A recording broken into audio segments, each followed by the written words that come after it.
Bismillahirrahmanirrahim. Assalamualaikum warahmatullahi wabarakatuh. Alhamdulillahirrabbilalamin. Berjumpa lagi dengan Ustaz Sahran pada kesempatan yang berbahagia ini pada pelajaran pendidikan agama Islam kelas 3.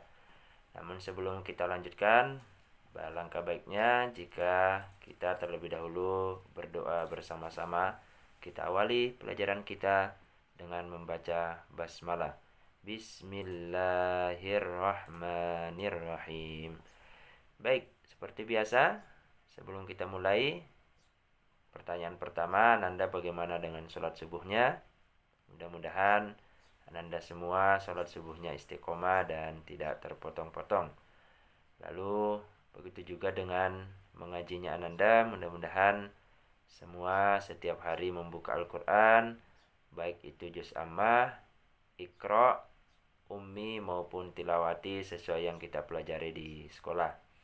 Lalu yang ketiga, Ustaz juga berharap semoga selama pembelajaran daring di rumah, Ananda tetap bisa membantu aktivitas orang tua di rumah, membantu meringankan kegiatan orang tua di rumah. Baik, Ananda sekalian, pada kesempatan yang berbahagia ini, pelajaran kita adalah Nabi Muhammad SAW sebagai panutanku. Tentu ketika berbicara contoh yang terbaik yang harus kita teladani siapa? Maka jawabannya adalah Rasulullah Sallallahu Alaihi Wasallam atau Nabi Muhammad Sallallahu Alaihi Wasallam. Nah, pada kesempatan ini teladan apa yang akan kita contoh dari sekian banyak teladan yang diperlihatkan oleh beliau? Apa itu?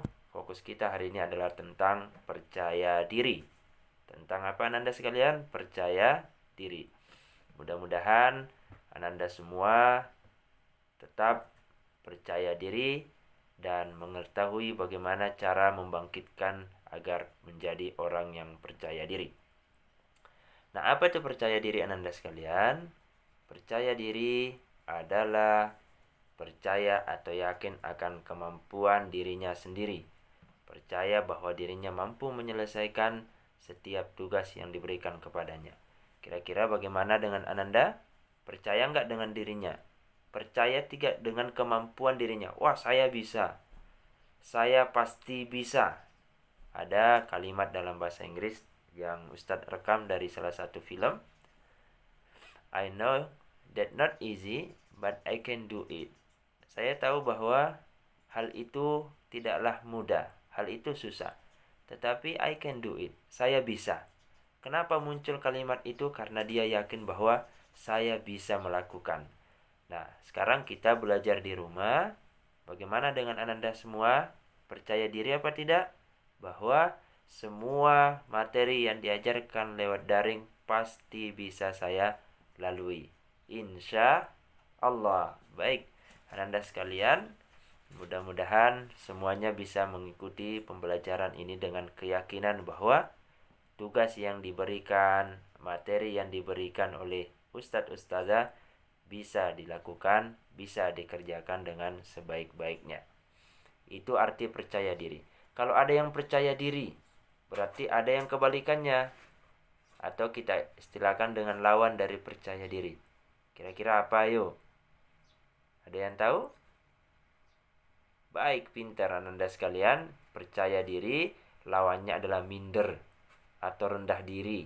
Apa itu? Tidak pede, tidak yakin dengan kemampuannya. Dia sebenarnya pintar, tapi tidak yakin, akhirnya malas belajar. Dia sebenarnya bisa, tapi tidak yakin, akhirnya dia tidak mau berusaha. Dia sebenarnya punya kemampuan, tapi tidak yakin, akhirnya dia mengundurkan dirinya dari hal-hal yang positif. Jadi, Ananda sekalian, terkait dengan percaya diri ini, jauhi minder, jauhi keyakinan bahwa Ananda tidak bisa. Tanamkan dalam diri Ananda bahwa apa yang ada, semua pasti Ananda bisa lakukan dengan tentu berusaha. Baik, lalu bagaimana tanda-tanda percaya diri? Ananda bisa lihat, yang pertama, tidak bergantung pada orang lain. Ada tugas, dikerjakan sendiri dulu.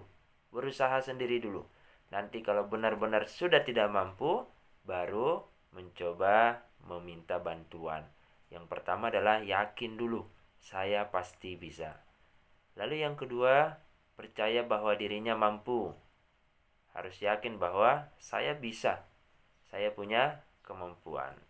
Lalu yang ketiga, mengerjakan tugas dengan penuh kesenangan, bukan jadi beban. Dapat tugas, waduh tugasnya kok banyak, mengeluh.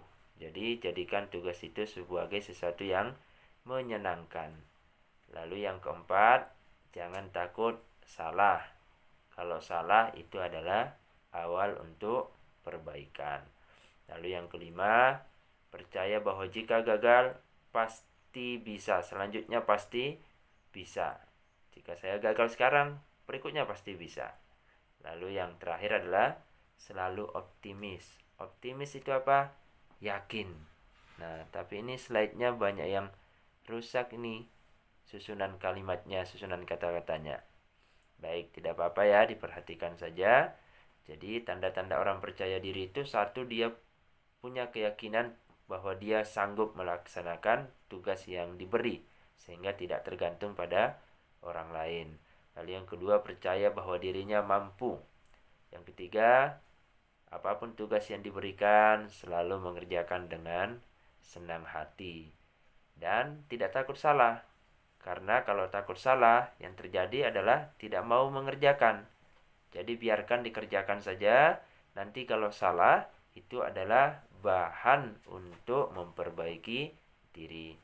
Lalu yang kelima, percaya bahwa jika gagal pasti berikutnya bisa. Gagal sekarang, dicoba lagi. Gagal, coba lagi. Pasti bisa. Dan selalu optimis.